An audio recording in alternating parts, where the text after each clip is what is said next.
అలవాట్లుగా ఉన్నప్పుడు మనం ఏదైనా మార్చుకోవటం చాలా తొందరగా జరుగుతుంది. కానీ అది వ్యసనంగా మారితే మనకు మనం మార్చుకోవటం చాలా చాలా చాలా కష్టమవుతుందన్నమాట.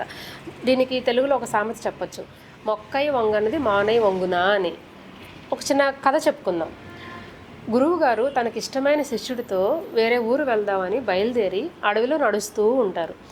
ఒకసారి ఆయన ఆగుతారు. శిష్యుడు వెనక్కి తిరిగి చూసి, ఏంటి గురువుగారు ఆగారు అంటే ఆయన సమాధానం చెప్పకుండా ఒకదాన్ని గమనిస్తూ ఉంటారనమాట. ఏం చూస్తున్నారా అని శిష్యుడికి ఆతృతతో వెళ్ళి చూడగా మర్రి చెట్టు 4 దశల్లో ఉంటుంది. ఒకటి మొక్కలా ఉంటుంది, ఇంకొక రెండోది కొంచెం పెరిగి ఉంటుంది, మూడోది ఇంకొంచెం పెరిగి ఉంటుంది, నాలుగోది పెద్ద వృక్షం అయి ఉంటుంది అనమాట. దీంట్లో కొత్త ఉంది, ఏంటి గురువుగారు అలా చూస్తున్నారా అని అనుకుంటూ ఉంటాడు. ఈలోపు గురువుగారు శిష్యుడిని పిలిచి, మొదటిగా మొక్కగా ఉన్నదాన్ని పీకైనానా అని అడుగుతారు. ఈజీగా తీసి తుంచి పారేస్తారనమాట. రెండవ మొక్కని తీయమంటే అది కొంచెం పెరిగి ఉంటుంది, కొన్ని కొమ్మలు అవి వచ్చి ఉంటాయి, పర్లేదు కొంచెం బలం ఉపయోగించి తీస్తాడు. మూడో దానికి అది కూడా పీకేయమంటారనమాట. చాలా కష్టపడి బలమంతా యూజ్ చేసి కొత్త సమయాన్ని వెచ్చించి దాన్ని తీసేస్తాడు. నాలుగోది వృక్షమై ఉంటుంది, దీన్ని కూడా పీకేయమని చెప్తాడు.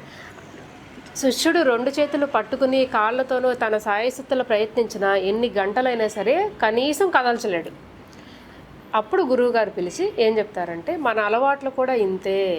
మొదటి దశలో ఎర్లీగా ఉన్నప్పుడు ఎలా అయితే మొక్కల్ని ఎలా ఈజీగా తీయగలిగావో అలవాట్లు కూడా తీసి మనం మార్చుకోగలము.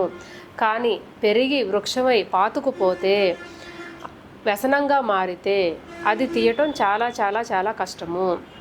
దీన్ని సైంటిఫిక్గా చెప్పాలి అంటే, అలవాటు అనేది వ్యసనంగా మారే టైంకి మన మెదడులో కూడా చాలా చాలా స్ట్రక్చరల్ అండ్ ఫంక్షనల్ చేంజెస్ జరుగుతాయి. అలాంటి చేంజెస్ జరిగినప్పుడు బయట నుంచి హెల్ప్ తీసుకునే తప్ప మనకు మనం బయటికి రావటం చాలా కష్టం. ఫర్ ఎగ్జాంపుల్, ఆ వృక్షాన్ని ఏదో ఒక కారణం చేత అక్కడి నుంచి తీయాలి అంటే ఇంకో 4గురిని పిలవాలి, ఒక గొడ్డలు తేవాలి, కొట్టాలి. ఇవన్నీ చేస్తేనే మనం అక్కడ వృక్షాన్ని కదిలించగలం, అంతే కదా.